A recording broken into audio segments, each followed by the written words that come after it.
Welcome to the Right Time Podcast. The Right Time with Bomani Jones. My name is Clint Yates, and you are listening to The Right Time with Bomani Jones on ESPN Radio.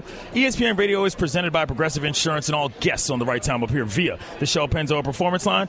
Get in touch with us through the 1-800-Flowers.com Twitter feed, at ESPN Radio, at Clinton Yates. You can hear the noise behind me. That is because I am live in New Orleans at the NABJ Convention and Job Fair, National Association of Black Journalists. It is a yearly event that brings together all sorts of people down here at the ESPN tent. They're doing some recruiting. A lot of folks coming through. For those of you who don't know, or those of you listeners who are up and coming trying to figure out how to get into the business, get yourself to NABJ.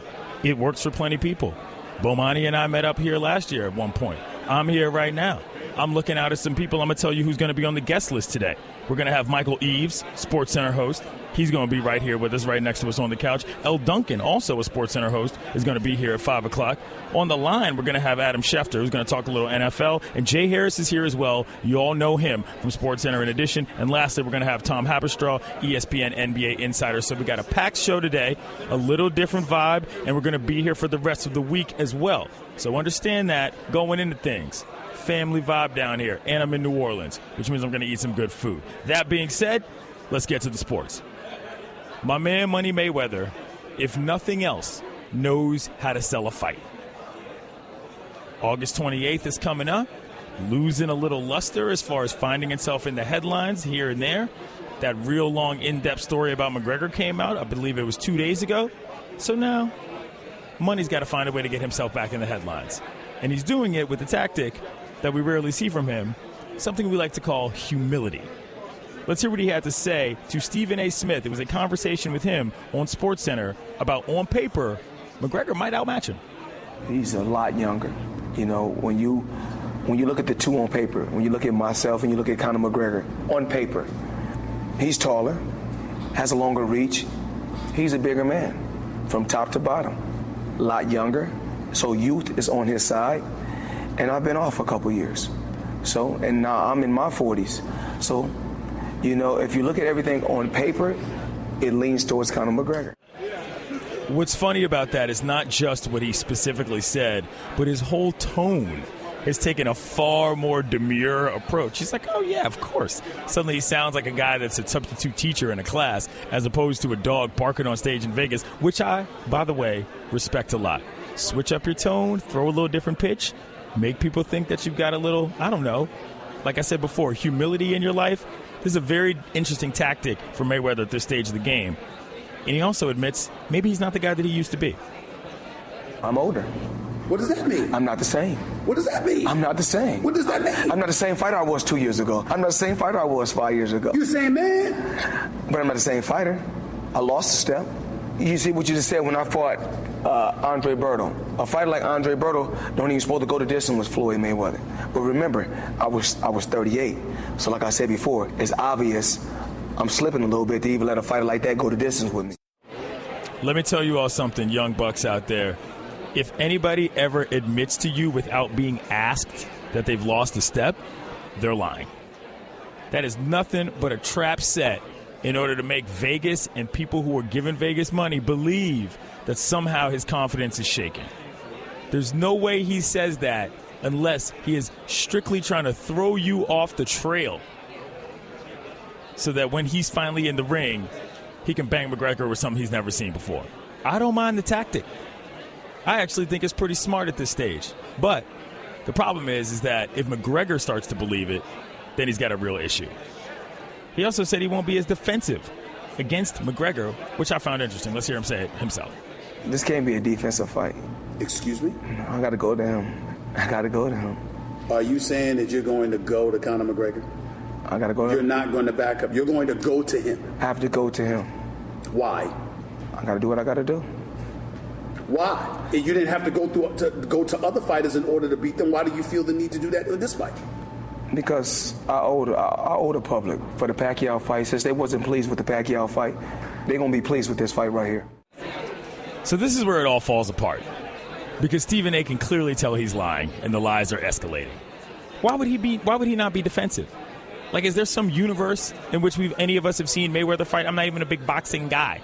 But I've never seen Mayweather go after anybody, except for that one time he hit that dude when his guard was down or whatever it was, like sort of after, not after the bell, but when dude thought that they were sort of dapping up and he just punched him in the face.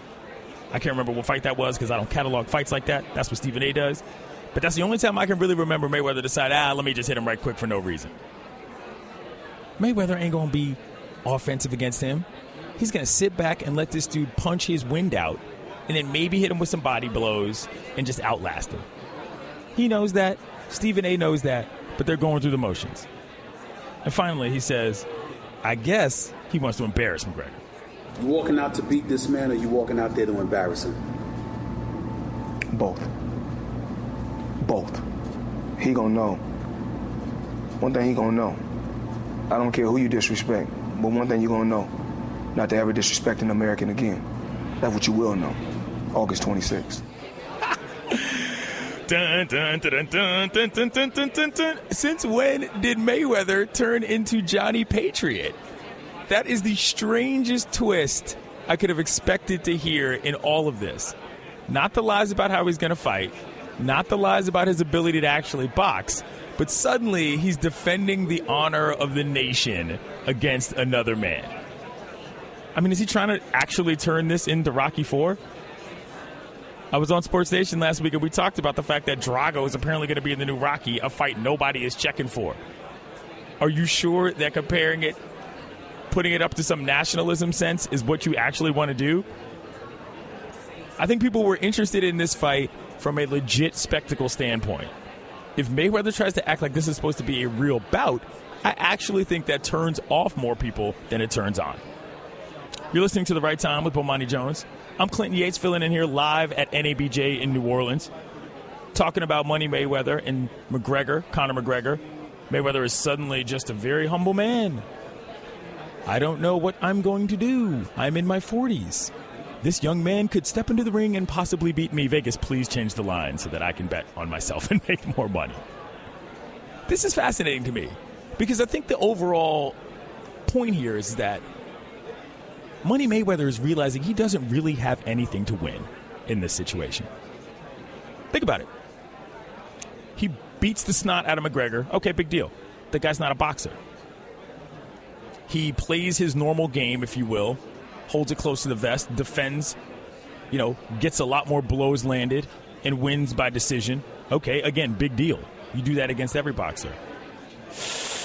Messes around and gets popped a couple times, then maybe knocks McGregor down a couple times. Okay, then you look extremely fragile. And legacy-wise, that sticks with you in a different way. Fourth option being an all-out loss, and obviously that's a super embarrassment. There's not a lot of win-wins in this. So for him to be able to approach this from this way, he's setting up a side narrative that makes it seem like the victory is something that matters if it actually happens.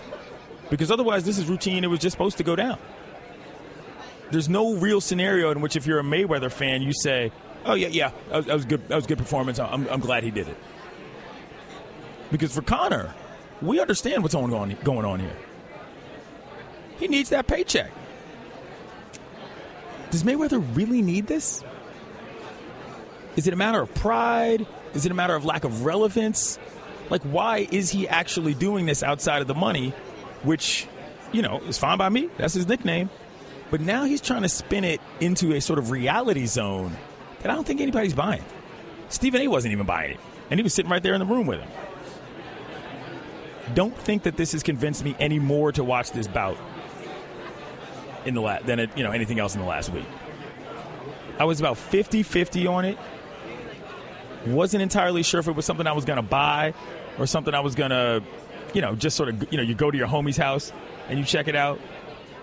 I don't like the idea of Mayweather trying to lie to me about what this is. Though on the one end, to start this off, they were super crude. Probably went to some territory I didn't love either. But I'm fine with that. In one sense, it's boxing. It's MMA. You're supposed to be out there yelling and screaming and acting like jerks and maniacs. But this whole soft step thing, I'm not here for that. That's not selling me. Mayweather, come on, man. Just tell everybody what you're going to do. You're going to hang back until you can get one big punch, You're going to deliver it, and he's going to fall down, and he's going to be embarrassed, and you're going to win. That's all that's going to happen. It don't matter if you're 40 years old. It doesn't matter how young he is. My man can't box. And you know that, and that's why he took the fight, and that's why he took the payday. The Right Time with Bomani Jones.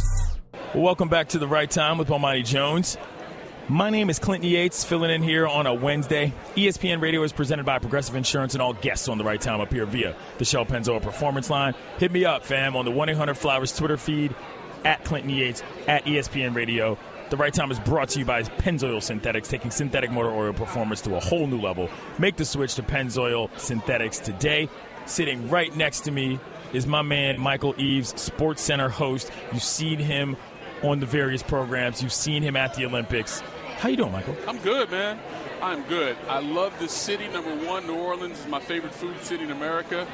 And coming to this event, I love this event. It's like a family reunion for me and some of my people, man. I love coming here. How many years have you been doing this, and what do you feel that the experience is like for young journalists trying to get their names out there in the business? My very first one was in 1997 in Chicago, and I've been coming ever since. I've only missed 2 of them since then. I had to miss last year, as you mentioned. I was in the Olympics, and then back in 2013 had a job change right at the time of the convention, so I had to miss it. It was down in Orlando, I believe. You know, for young journalists, especially young journalists of color, it is the number one resource for you to climb that ladder to whatever success you deem for yourself, because you get 2 things here. You get connections, which, as we know, is so critical in this business, or any industry for that matter, but especially in this one. But you also have a network of people to also help you hone your craft. Yeah. You bring, let's say you would be on air like I am. Like, I've had so many people through the years when I first started coming here in my early 20s critiquing my tapes and seeing things that I didn't know or things I wasn't aware of, and helped me get better much faster than if I was just by myself kicking in whatever little market I was in. And if you're a writer, same thing. You have people that have, written for newspapers, large dailies and magazines, or even written books that can just help you, fine-tune what your skill set is and then get you where you want to be. To me, it's invaluable. If you are a young person of color, you want to get into this industry, you should make it a point to come here every single year. If you don't have the money, plan for it. Talk to your church. Talk to your grandma. Make that money. You can write off on your taxes. You need to be here because it's invaluable for an experience standpoint to help you along your career. We're talking with Michael Eaves here on The Right Time with Bomani Jones. My name is Clinton Yates, filling in. We're down in New Orleans at NABJ. If you don't mind taking us back a little bit, tell the people a little bit about your path, because I know I always get people hitting me up, yo, man, Yates, how did you get here? What happened? All of a sudden I hear you all the time, or I see you here and there. What's going on? I think a lot of people consider themselves desirable of this sort of position, and you're on air obviously all the time on the television sense, but what was your path in a short form in terms of the steps you took to get to where you are now? I grew up in a really small town in western part of Kentucky, only like 800 people, but I always dreamed of being an athlete like so many young kids. But then it got to a certain point, I'm watching so many games and I'm seeing dudes like Bryant Gumbel, his brother Greg, and even Brent Musburger and Bob Costin, like, yo, look at their jobs, though. Like, they're at more games than the dudes that play the games, and they get paid for it, and they're at all the cool stuff. I was like, all right, so if the athletic thing doesn't work out, I'm going to maybe pursue that career. And then after my knee got jacked up in high school, I went to University of Kentucky, and I was like, all right, I want to be a sports broadcaster. What do I need to do? And the guidance counselor said, you need to major in journalism. So that's what I started doing. There wasn't much broadcasting curriculum in Kentucky in the early 90s, but then did a little radio stuff. And I got a break. I was in the right place at the right time. I went to ask for a fellowship at one of the local TV stations, and the news director offered me a job on the spot. Wow. Right? But it was a grunt job. Yeah. He said, this was a Friday before classes started my senior year. He said, be here Monday, 5 o'clock. You're going to help with the morning show. That's literally all he said. So I'm like, all right, cool. I guess, run prompter, scripts, tapes, that kind of thing. I get in, and then the overnight producer says, yeah, you have to produce the local cut-ins. I'm like, what in the hell is a local cut-in, right?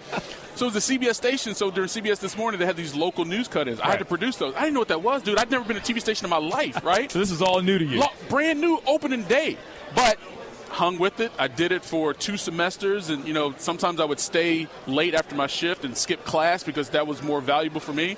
So, my last 2 semesters of my senior year of school, I'm at work 5 days a week at 5 o'clock in the morning. Right. Right? I mean, think about it. Grinding. Right. When you was in school, a lot of people, you getting home at 5 a.m. I'm going to work, but it paid off. I got a full-time producing job, but I told my news director, I want to do sports. Kept the hustle. I started doing some sports stuff in my news segments. Next thing you know, I got a full-time reporting job, then moved to Anchor, then I moved to Memphis, Tennessee. Okay. The Grizzlies came from Vancouver. I started doing their sidelines. Then I went to L.A. and started doing games for the Clippers, Lakers, Dodgers, Angels out there. And then I had a little brief spot in Al Jazeera. Then I've been at ESPN the last 2 years, man. So for those of you out there listening, man, there's a path for everybody. It is. Not everybody hits that homer on the first one and all of a sudden finds himself in Bristol yelling at a camera. As matter of fact, you know what, Clint? It's unrealistic for you to expect that to be your path, okay? Sure, there are people who've done it, whether here or some other network, but they are by far the exception. They might be the LeBron James, but there's another 440 dudes in the league who weren't LeBron James but still got to the league. You have to find your own path, and just because some cat gets it this way and you got to do it a different way doesn't mean anything relative to you. It's just like your path was different, but you got to stay on that grind if you want to get to where you want to be. That's it. Michael Eaves joins us here on The Right Time with Bomani Jones. Clinton Yates filling in here. We're live at NABJ 2017 in New Orleans. Colin Kaepernick, I want to ask you about this in a media context. No doubt. The first day that he decided he was going to protest was actually a preseason game, week 3 last year. He sat on the bench. Right. Later, the kneeling in San Diego became famous. But the first day he did it, the only person who noticed was Steve Weish, another journalist of color, and he felt comfortable talking to him about that. Correct. It was one of those things that showed me how important diversity in newsrooms is, because you don't get that story otherwise. Talk to me a little bit about what you've learned about how important it is, not just from a posterity standpoint, but from a merit standpoint in journalism. We all come from different backgrounds and experiences, right? And so let's say we're all in a newsroom. We have this collective goal of putting on the best product possible. If all of us came from the exact same spot, our perspective is going to be very narrow. If you have people who grew up in different parts of the country, in different socioeconomic classes, from different races, different religion, the perspective on pretty much everything is going to be wider, and you can tell a better story. Yep. I know some people don't want to hear about diversity because so many people hear diversity and they think somebody they know is losing their job, right? Well, at the same time, that person that has that job could actually probably be better at their job if they worked in a more diverse environment. Like, they never see it that way. But as you're talking about from a merit standpoint, yes, like, there is so much value in having broader perspective because you just do a better overall job. And oftentimes, usually when diversity is mentioned because something bad happened. Yeah, like, somebody says, whoop, they screwed up. If you'd have more black people, you wouldn't have made that mistake. Exactly, right? Well, you know what? That's absolutely true.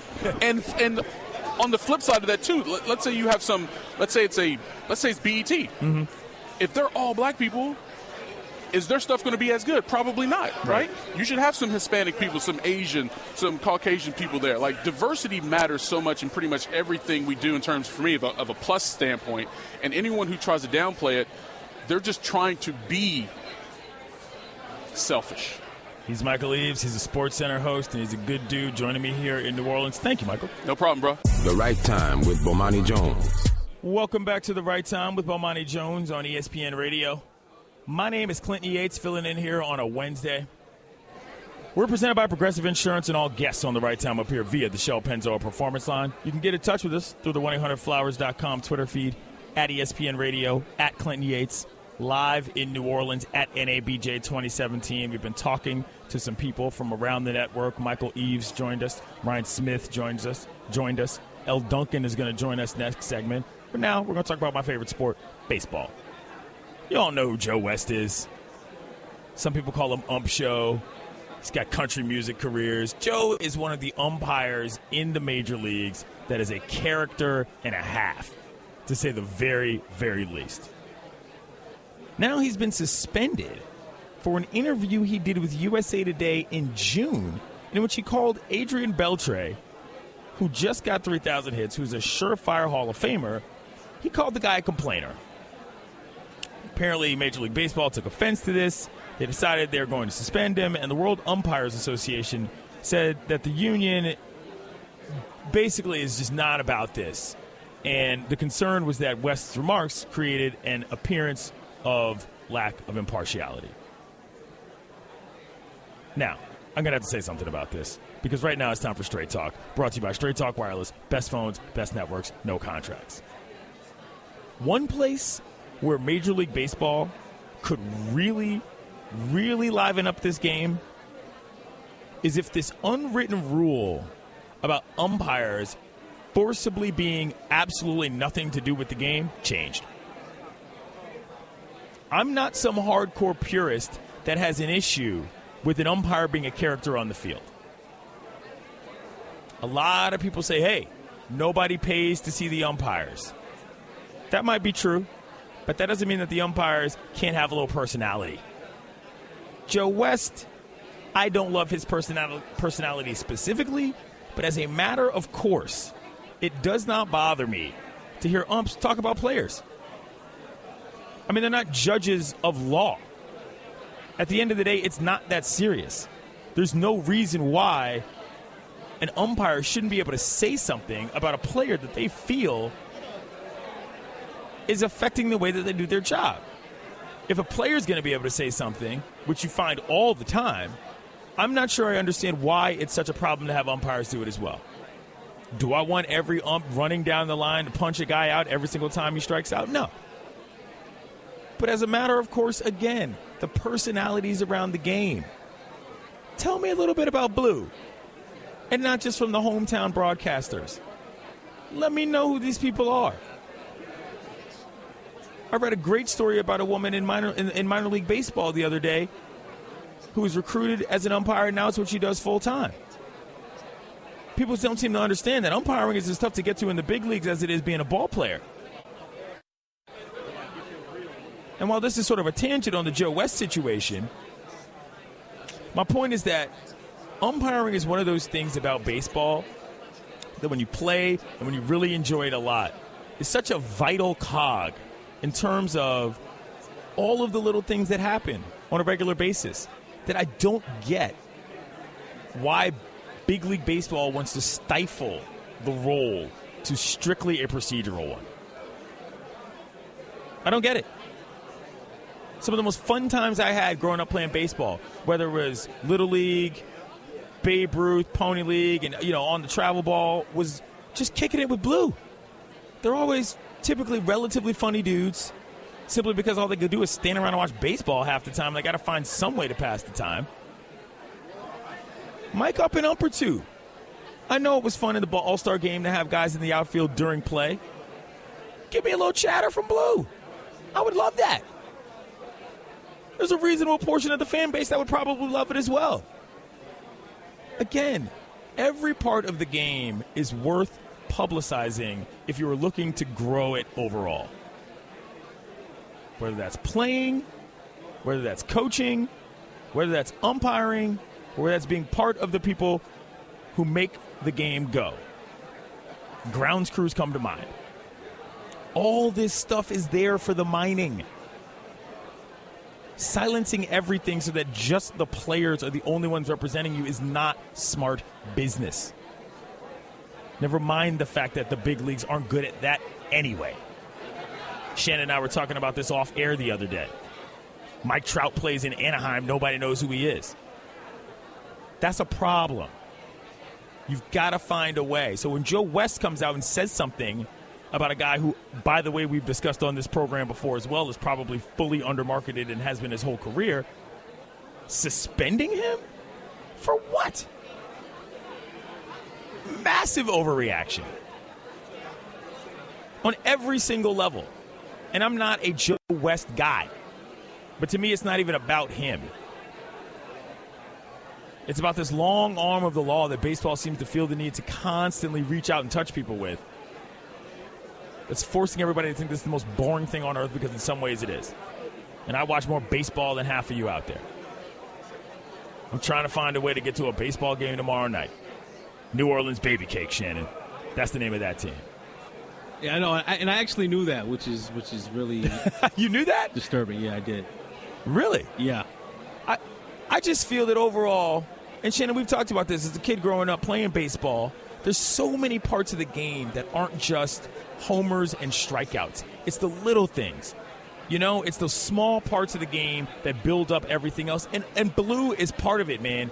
The most fun I had, I will repeat, beyond communicating with your teammates, beyond the trash you talk with the other guys on the field, was talking to Blue. It's just something you do. But if you tune into a big league game, you'd assume that they never said a word to each other, because everybody's got to be stone-faced, and God forbid you show anybody up. I didn't have a problem with West's comments, because that's part of the human element of baseball. That's why we have umpires in the first place. They know hitters' tendencies. They study the games just like everyone else, so they know how batters and what pitchers do. So if you know that you have a problem with Beltre, at least he's a complainer, not a problem, but a complainer, West should feel freely enough to speak about that, I agree. And I just, again, it's one of those things where Major League Baseball only looks at baseball as a product in the terms of only itself. And I say that because I watch a lot of baseball. We got the Little League regionals going on right now. Tune into one of those games. See how different it is. It's not just because they're children and they cry when they strike out. It's because they try different stuff. Their approach to the game is different. There's so many parts of baseball that are undersold at the major league level. It should not surprise them at all that it is simply a regional sport and not the national one it once was. Sell the game and the product, not just the players and the jerseys, and people will come back to the ballpark and come back to their televisions. It's a lifestyle. It's not just a sport. That's how you got to get people. They got to like what it is, not just the shiny, gimmicky stuff. Okay, keep your eyes closed. Okay. I want to show you my first ever painting. All right. Okay. Open your eyes. Oh, that's a lot of colors and shapes. So be honest. What do you think? Well, I like how if you switch to Geico, you could save hundreds of dollars on car insurance. Oh, yeah, that's true. Yeah. Here, why don't I hold your paintbrush while you call them? Geico, because saving 15% or more on car insurance is always a great answer. The Right Time with Bomani Jones. The bad guys in the bayou. Welcome to The Right Time with Bomani Jones. My name is Clinton Yates, filling in here on a Wednesday. ESPN Radio is presented by Progressive Insurance, and all guests on The Right Time appear via the Shell Pennzoil Performance Line. Hit me up on the 1-800-Flowers.com Twitter feed, at ESPN Radio, at Clinton Yates. We are live at NABJ 2017, the convention and the job fair right now. And joining us is SportsCenter's Elle Duncan. Hi. Hey, Clinton. I've been stalking you on Twitter for some time now, so it's nice to finally get a chance to chat with you in person. It is good because we were supposed to do some TV appearances that didn't happen, and she's sort of giving me the stink eye about that. But he's busy. But I will say this. We've been at the conference here, and we've been talking about the different things we've been doing, and I see you helping some young folks in terms of their reels and all that. How much experience do you have here at NABJ? How many times have you been, and what is this experience like for you at this stage of your career? You know what? I actually don't have tons of experience at NABJ. This is my third one. I think it's a really cool opportunity just being on this side. I've never been to NABJ in a capacity of trying to find a job. Okay. I've always been representing a company when I go.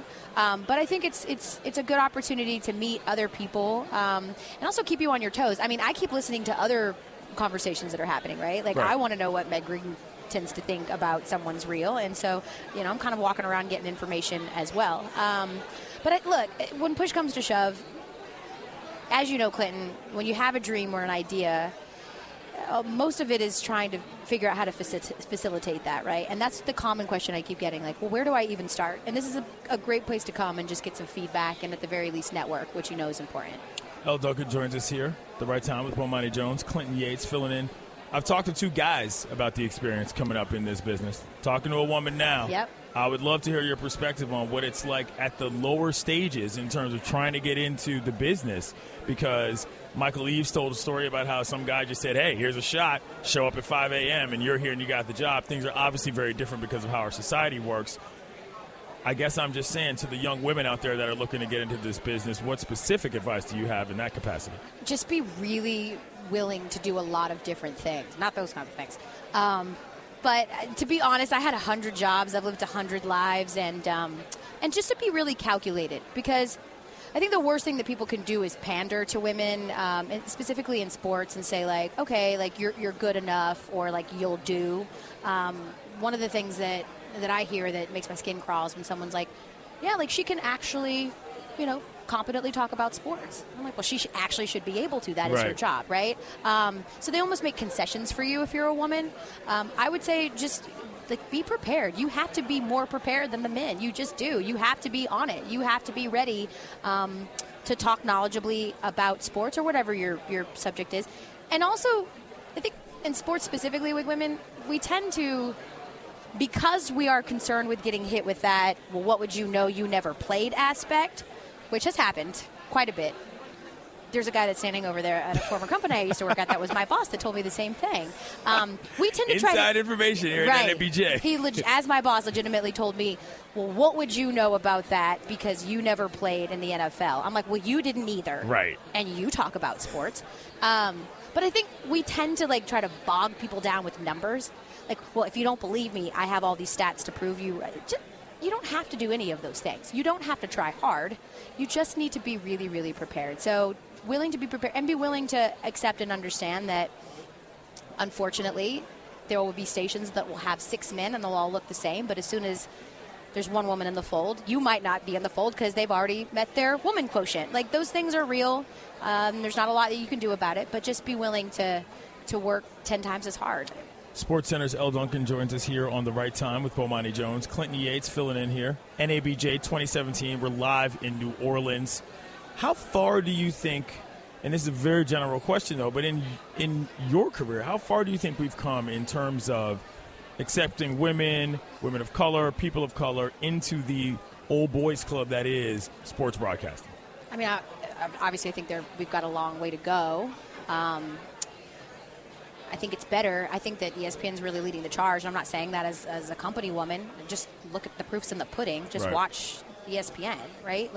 And I don't think it's because it's an affirmative action bid, like let's get some black faces on here so that we can represent the country. I think it's that they go and get the most talented people, and there are very talented people who are women of color and just people of color in general. But we do have a long way to go. And in particular, I think we have a long way to go in terms of journalists, right? There are so many former athletes, and let's be honest, in the major sports, most of them tend to be people of color. Yeah. They're going to get the jobs because they've got that experience. I think that we need to have more pure journalists, pure reporters, pure entertainers who don't necessarily have a broad athletic background. They need to be getting opportunities as well. But, I mean, what do you think, Clinton? Like, you're in this. I feel that I agree with you on that front, and I also feel that because the way that I came into this was I was a sports writer and I did radio in college. Right. I then moved into sort of the political and social realm. Right. And then moved back to sports. I always suggest to young journalists, try a lot of things. Yep. You know, you don't have to hyper-focus on one specific genre or one specific topic because you think it's going to allow you to ascend the ladder more quickly. If you broaden your experience, you're more likely to be able to bring that to another facet of your journalism work, which will only help. And I don't know that we teach that well enough at the lower levels at this point. I would agree with you. I think you do. It's one of those things where it's like I left college with the plan of doing this, and so that's what it's about. And I was just telling this young man here that's sitting next to me that I got my start doing hip hop radio. That had anything to do with sports. I just always loved sports. What was your name? I was L. You know what I mean? I was L. You know. You can't give us a quick air check. I'm not gonna embarrass you. I mean, you can if you want. Oh my God. Okay, all right. Song comes in, right? Should I use ESPN or should I use the actual station? Do whatever you got to do. Right. Whatever call letters you want. It's the People Station, V103, L Duncan holding you down, middays with L coming up. Got the free money kitty, giving away $1,003. But exactly. I get it, but the point right? is, it's reps, it's in the business, Thank it's you. something that now shapes what you do. The point is that although what I was doing doesn't have anything to do with what I do at SportsCenter, for 4 hours, as you know, Clinton, right. I had to find compelling storylines. I had to ad-lib. I had to find a way to engage people for 4 hours. And so I took that's 7 years of experience of that, and tried to apply it to what I do now, which is the ability to come up with story. It's the same thing, right? Yeah. It's a different medium. It's a different subject matter, but it's all in the same, comes from the same well. We're talking with Elle Duncan of SportsCenter here on The Right Time with Bomani Jones. I'm Clinton Yates, filling in here on a Wednesday, NABJ 2017, live in New Orleans. I asked Michael Eaves this. I asked Ryan Smith this. I'm going to ask you this. Diversity in newsrooms. It's not just a numbers thing. It's a merit of journalism thing.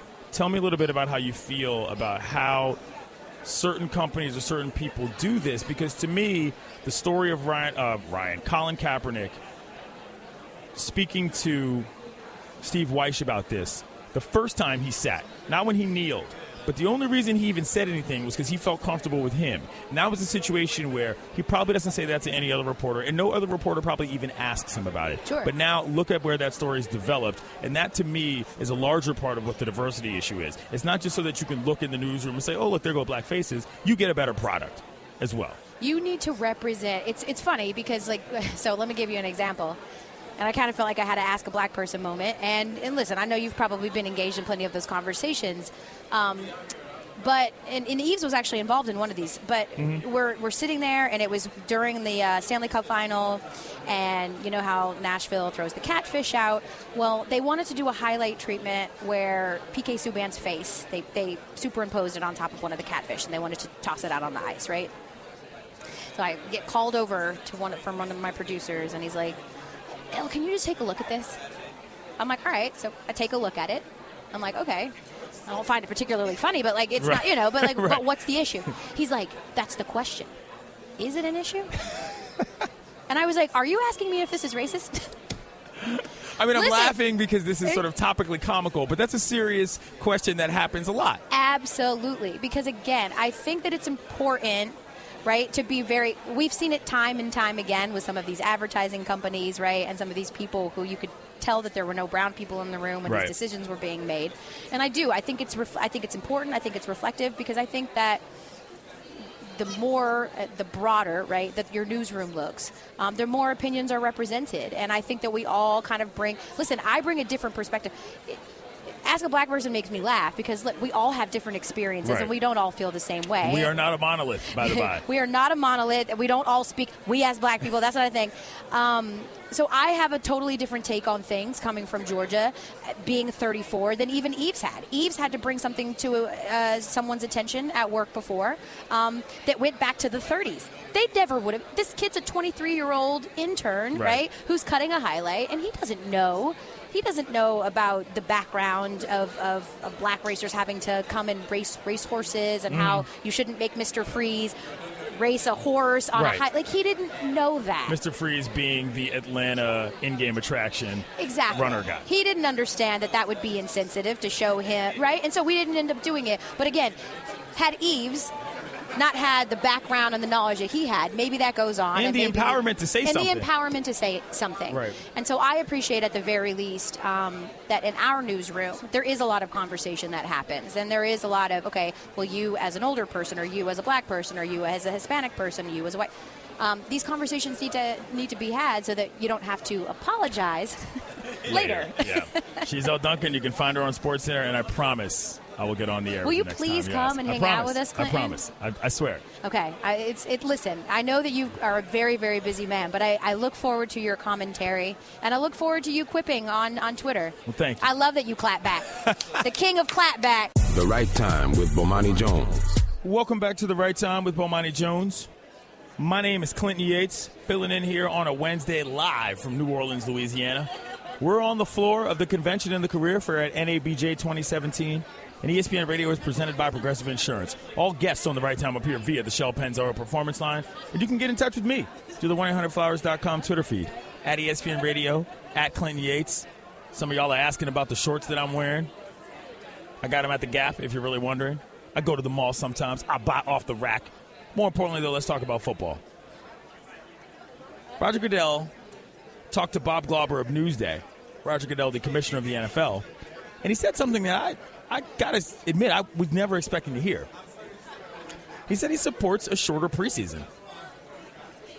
Now, the reason why I say that I was never expecting to hear that is because of basically one reason. Cutting games is not something you hear the NFL talk about much at all. Because cutting games means cutting revenue. Not just in terms of butts in the seats, but obviously in terms of televisions and ads. Now, the preseason has long been the fodder of those who have been looking to tinker with the schedule. There's been a couple of different things that people have suggested. You cut 2 preseason games. You maybe add a bye week. You maybe go to an 18-game schedule. There's all sorts of permutations of things that fans of the NFL who don't particularly enjoy the way that the schedule shakes out have suggested over the years. But this is a pretty major sort of admission in that direction if you're Goodell. He says there's value to them, building a team, evaluating players, but there are other ways of doing that. I think we could do it in 3 games. Almost every coach has agreed what we could get done. We could get done what we need to in 3 games. Any change in the overall game structure, any change in the structure, we said that we would collectively bargain. Okay. I mean, I think that, look, as a fan, do I need 4 preseason games? Absolutely not. There's a game this week with my boys, the Skins. They play the Ravens. It's about 25% chance I watch that bad boy. I believe it's the Texans and the Panthers tonight, Shannon. Correct. I think they're playing. Cam's definitely not going to play. Deshaun Watson's not starting. There's so many downsides to preseason football that it's tough to really rationalize having that many games. And if you play in the Hall of Fame game, you get 5 games. Now, the reason you have it, obviously, is not for starters. It's for marginal players. They might make a roster. Somebody busts a wedge. Somebody makes a play you didn't expect them to make. And then all of a sudden, the coaches look at them a little differently and say, you know what? Push comes to shove, I might need that guy. Because you can't simulate game speed in practice. So there is that element. I mean, I understand it. But I got to say, this is one place, and I don't commend this guy that much. This is a pretty decent stance from Roger Goodell to at least open up intellectually to the concept of slowing some games or shortening the season a little bit. Because in light of what we've seen regarding all these studies, I'm not going to jump into a whole discussion about CTE and yada yada, but we know what the effects of football are on the body. For Goodell to bend even slightly and say, yeah, you know what, I hear a lot of that from fans. Maybe they're not so useful. To me, if I'm an NFL fan, or at least somebody who considers himself to be a progressive NFL fan, I'm pretty impressed by this from Goodell. I'm not going crazy over it. I'm not calling anybody up to talk about it. But I certainly think in my own heart, yeah, you know what? Maybe they're trying to do something to actually make sure that their players can be safer throughout the course of the season. You're listening to The Right Time with Bomani Jones. My name is Clinton Yates, filling in here on a Wednesday, live at NABJ 2017, New Orleans, Louisiana. Sidebar, it's my first time ever in this city, so that'll be fun as we shake out the rest of the week. We've been talking to a lot of people from around the network. Hopefully we're going to get a lot more different perspectives from other people as we go on through the week. But right now we're talking about the NFL. I think the larger question here, Shannon, is, though, does this knock the door down? Let's just push this all the way to the extreme sort of extrapolation. You shorten the preseason. Are we ready for a more than 17-week regular season in the NFL, Shannon? I don't think we are. So that's going to be tough, though, because you have, all right, if you have if you have an extended regular season, so then how does that work as far as contracts as well? Because now contracts are based on a certain number of regular season games. You're going to have to change that. So then that's going to have to be collectively bargained as well. So I think right now it's easier to minimize the preseason than it is to add additional games to the regular season. That makes sense. And if I'm being honest, I would prefer – I can't remember the math right now because I don't keep these numbers at the top of my head, but I've seen proposals for what I believe is a 19-week, 18-game, 2-bye-week system. I could be wrong on that. I'll have to check that during the break. But I'm fine with extending the regular season if you add a bye. Like, to me, you can say, oh, well, what's the difference if there's still football games? Well, the difference is that, A, they're live competition that count towards something. And that's pretty much the only one. You're paying guys real game checks for real games. If you're going to have them out there, they might as well be real games. I'm not saying you cut preseason games entirely. But if moving toward more games overall is something that the NFL is trying to do, this is a good step. And I like it a lot. I can't believe I'm actually defending something that Roger Goodell did, but maybe that's just me because football is finally back around and I'm actually sort of, I don't know, softening a little bit. You know what? That's what fascinates me. It's brought to you by Firestone Complete Auto Care, keeping cars running newer, longer. Whatever you drive, drive a Firestone. Still not happy about what's going on in Ashburn. The Right Time with Bomani Jones. What up, kiddos? You're listening to The Right Time with Bomani Jones on ESPN Radio. My name is Clinton Yates, filling in here on a Wednesday. ESPN Radio is presented by Progressive Insurance, and all guests on The Right Time appear via the Shell Pennzoil Performance Line. Hit us up through the 1-800-Flowers Twitter feed, at Clinton Yates, at ESPN Radio. Joining us right now is Jay Harris, SportsCenter host. By the by, beginning August 28th, Jay, along with Randy Scott and Sage Steele, will be anchoring SportsCenter AM. Cool. I'm looking forward to it. So am I. I've always wanted to be on the Shell Pennzoil Performance Line. Yeah, lifelong goal? Yeah. We're live here. Check that off the bucket list. At NABJ 2017 in New Orleans. Jay, let me ask you just off the top in terms of your experience with this convention. How many times have you been here? Are you one of these guys that's gone for years? We talked to Michael Eaves earlier in the program. He said that it's been something that was invaluable to him at one point of his career and now representing ESPN on the other side of it. I'm just wondering where you stand on how far NABJ has come in your life and what you've done with it. Oh, I agree with Michael wholeheartedly. I think this is convention number 15 for me. Wow, okay. So I remember being the guy with the tape and the resume going, would you look at me, critique me? Hey, can you give a brother a job?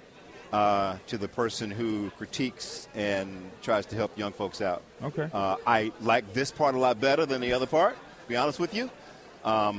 It has afforded me the ability to help guide a lot of young folks. And you see them come back, you see them get jobs, you stay in touch, and you're like, yeah, this is pretty cool.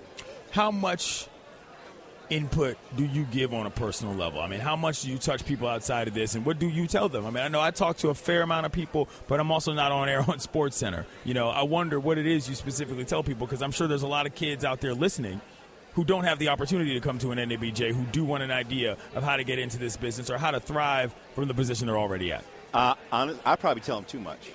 I mean, when I do a tape critique, I do not hold back.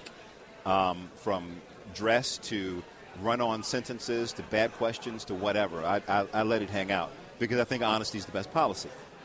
For someone who wants to get into the business, first of all, you have to have a passion for the business. You know that. Yep. You have to have a fair amount of knowledge about the business. And you also, I think, the business should be thought of not as I want to do sports or I want to do news. I want to. Stuart Scott told me this a long time ago. You want to be a storyteller. You want to tell stories about fill in the blank. I started in news. It took me the longest time to realize that news and sports, it's pretty much the same thing. I could tell a story about Larry Fitzgerald just like I could tell about the Pittsburgh School Board. It's telling a story. Right. So you want to be a storyteller, and you want to impact your viewer on a particular day. We're talking with Jay Harris here, SportsCenter host on The Right Time with Bomani Jones. Clinton Yates filling in here. We're live at NABJ 2017, New Orleans. Having a good time, looking around, seeing a lot of young folks who are looking to be a part of this business and a lot of people who are a part of this business. Tell me a little bit about your path. People ask me all the time, Yates, how'd you get here? What happened? What did you do? What was a break you caught? Is there any sort of, can you lay out, if you don't have to take forever with it, but sort of how you got to the point that you are right now? Oh, sure. Graduated from Old Dominion University. I was doing a telemarketing job in D.C. I didn't like. Called a buddy of mine who was a news director at a little radio station in Portsmouth. I said, can you help a brother out? You know, I met him in college. You know what I want to do. And he said, I can give you plenty of experience, but I can't pay you any money. So I think I was making $16,000 in D.C., and I went back to Norfolk making $0. And I went to work for free. What'd you do? I was a radio anchor reporter. Okay. He put me on the air. He let me go out and make mistakes. He made me go out and gather stories. He sent me to Hampton University one day to do a story on Lou Gossett, who was there to speak and to famous actor. Yeah, to introduce a new degree program. And I went to talk to Lou Gossett, and I put my tape recorder down to get the Lou Gossett sound, and I forgot to press play and record. So you got no Lou Gossett sound. I got to the car, put my cassette in. I'm dating old myself. School shouts. And I heard that. That means there's nothing on the cassette. Got back to the station, and Don Roberts' his name. He said, "What'd you get? What'd you get?" And I said, I didn't get nothing. He said, "What are you talking about? You didn't get nothing?" I said, "It's Lou Gossett. He's fiddler. Officer and gentleman. I got nothing." He leaned in and said, "Don't you ever go to a story and not come back with the story." And he could have fired me on the spot, as much as you can fire someone who's working for free. Right. But that was, I mean, he let me make mistakes, which was great. And he started paying me a little bit of money, then went to Pittsburgh. Then Pittsburgh got into a little TV, local news, radio again, national radio news for the Sheridan Broadcasting Network. And Fox came into the network, came into the market. And I knew a lot of people at Fox from my radio days, and they said, we'll give you an opportunity temporarily because we need someone with more TV experience. We have a position on the weekends, so you be our temporary reporter, which is fine with me. I just wanted a foot in the door. So the first weekend, they made me put everything on tape. Next weekend, they let me go live. Okay. If I did a good job. 3 months later, they're like, hey, you want to work here full-time? So I said, sure, I can do this. So I kind of flip-flopped. I did the TV full-time and the radio part-time. And then years later, ESPN. I asked that to say because so many people don't understand, and we've covered this with a couple people, is that it's not just a matter of, oh, well, I got good in college and then I hit the big time. Not even close to that. And it's also not a matter of, hey, I stuck with one station my whole life and I caught a break. Yeah. You know what I mean? It's a matter of getting a fair amount of experience doing a lot of things, some of which don't include journalism. I mean, if you were working for free in Portsmouth, you had to be doing something else. I was the Color Town rent-to-own man. Yeah. Right, which gave you enough life experience to understand what you were reporting on. Yes, it did. Yes, it did. Did what you have to do. I mean, and I think that's a valuable lesson to a lot of different people. One of the questions I've been asking a lot of folks, Jay, today is about newsroom diversity. All right. Colin Kaepernick, the first time he sat for the national anthem, it was in the third week of the preseason. It was before he took a knee in San Diego. The person who asked him about it after that game was Steve Weish. Yes.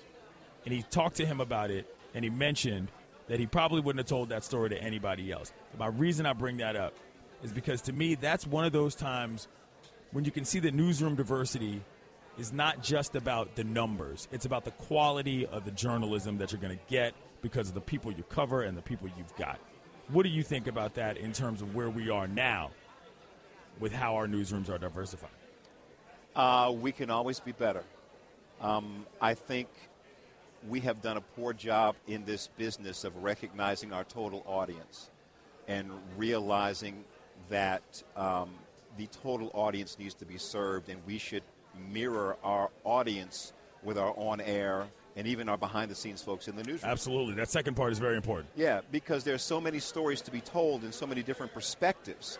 I mean, at the end of the day, we are all human beings, but we all have different backgrounds and we all have differences. So why not celebrate those differences and use those differences to our advantage? And I think there's so many businesses where we could do a better job of that. Yeah. And especially in this one, we're telling stories about people. You need people who have experience with people to tell good stories about people. Even with your Colin Kaepernick example, yeah. The story that wouldn't have gotten told had Steve not been the one there listening to Colin or approaching Colin, because I don't believe anyone else approached him. They didn't. No, he was absolutely right. Anything else you got coming up for the week? You speaking on any panels? Anybody you're looking forward to seeing while you're here at NABJ? I just enjoy being here and seeing folks year after year in the reunion, folks from competing networks or stations, folks you see coming up in the business. I'm not on any panels. I'll be here in the booth critiquing tapes and just hanging out, having a little fun, and actually doing a lot of work. Well, that's what NABJ is about. A little fellowship, a little professionalism, and a little fun. He's Jay Harris. He hosts Sports Center. And again, beginning August 28th, Jay, along with Randy Scott and Sage Steele, will be on Sports Center AM. You looking forward to that? Wake up with us early. I'm looking forward to it. All right. He's dressed fly today, too, by the way. You know what I'm saying? Jay's out here looking good. Appreciate it, man. All right, Clint. The Right Time with Bomani Jones. Moving to the NBA, they've decided that they're going to adjust their schedule for the 2017-2018 season in an effort to prevent key players from resting during regular season games. This is all according to ESPN's Brian Windhorst. The idea is that the schedule changes should help players maintain their health. The schedule is going to expand by a week and push the start date earlier into October. Here are some of the key changes. No 4 games in 5-day stretches. Fewer than 18 games over every 30-day period. A reduction of 5 games in 7-day stretches for each team by cutting those types of scenarios in half. 40 total occurrences next season versus 90 last year. 40 fewer back-to-back games this upcoming season, and more weekend games even during football season.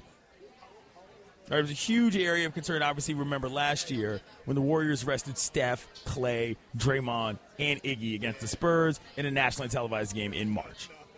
The Cavs did the same thing the very next week when Kyrie, LeBron, and Kevin Love all sat against the Clippers. Now, the obvious problem here is that there's too many games.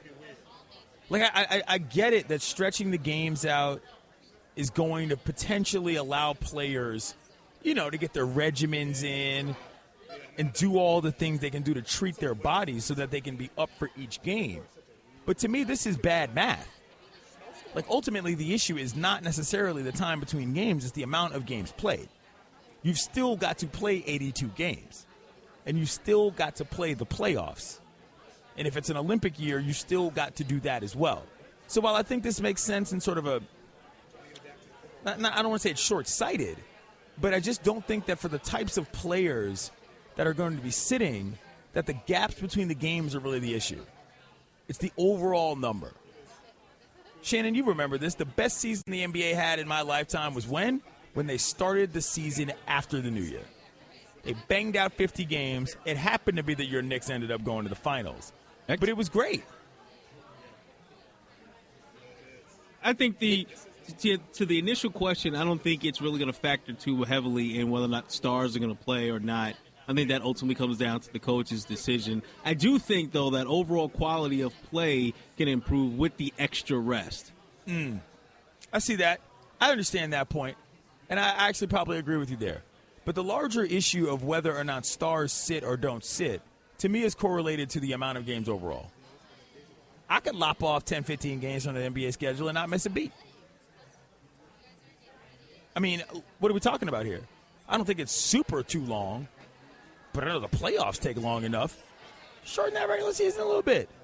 I realize there's money there, and I'm sort of talking in, generalities here, but do we really need 82 NBA games a year? Probably not.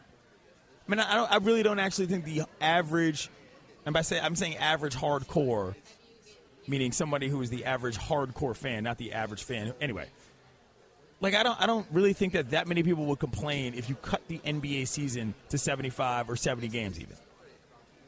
Like, you just don't need that many. As for whether or not this is going to make people like guys less for skipping games, I don't know. It always fascinates me when people hit that bell. Oh, you can't even show up to work. I go out and drink 9 tequilas, and I manage to show up for my job the next day. Why can't you do the same when it's only your job to play basketball and you get paid millions of dollars? You know why? Because there are 500,000 dudes across the country who can click mice and flip burgers. There are not that many dudes that can bang jumpers and dunk on somebody's head. Unfortunately. That's just how that works. So if they don't want to play, they ain't going to play because the replaceability factor is just not there. That's the difference between your job and a basketball player's job in the NBA. You're listening to The Right Time with Bomani Jones. I'm Clinton Yates, filling in here on a Wednesday. Nothing makes a summer holiday, birthday, or anniversary more magical than 1-800-Flowers.com. Right now, when you order a dozen multicolored roses for only $29.99, you'll get another dozen absolutely free. Go to 1-800-Flowers.com/ESPN. The NBA season could be much shorter. I would shorten it on the front end. Move it further into football season so that when football hits that mid-season lull, or maybe sort of closer towards that late part when you don't really know who's going to make the playoffs, but the Thanksgiving games still sort of matter, move it on up. There's a lot of people that have said for years, just start the NBA season on Christmas Day. I would love that. That's when half the people in America start tuning into the NBA season anyway. Oh, yeah, that's the unofficial opening night for casual NBA fan. # casual NBA fan is Christmas Day. Right. And, if you just adjusted and said, hey, all right, we're doing that, I don't think that would be that bad. That would actually be kind of cool. We're getting sort of off on a tangent here, but I'm a big fan of leagues owning days as a matter of course. Between New Year's Day with college football, Thanksgiving obviously is the NFL, Christmas Day is the NBA. I've said for years that the NHL needs to figure out a way to do this as well. Get rid of all these winter classics and just put them all on the same day. That's a different discussion for another time. A bowl day, like a New Year's Day bowl season here with hockey. Oh, dude. I mean, if you really want me to explain this, I think what the NHL should do is you start the games in Europe. You got all outdoor games that day. You start them in Europe, you end them in California, and you've got games from 8 a.m. to midnight. That's what you do. And you take over a random day of the year that may or may not be a holiday, and it's not about them having outside games every single other 4 or 5 a year. You just have 6 in a day, and people will choose that one day to actually watch outdoor hockey that day. That's a different discussion, though. The NBA, on the other hand, I don't know if this is going to change anything. Like you said, sure, the games might be better, but ultimately these guys are going to sit anyway, and this is sort of a topical change in my mind that's only going to make the season longer when, in fact, it needs to get shorter. Thanks for listening to the Right Time Podcast. Please come back tomorrow for more, and don't forget to listen to The Right Time with Bomani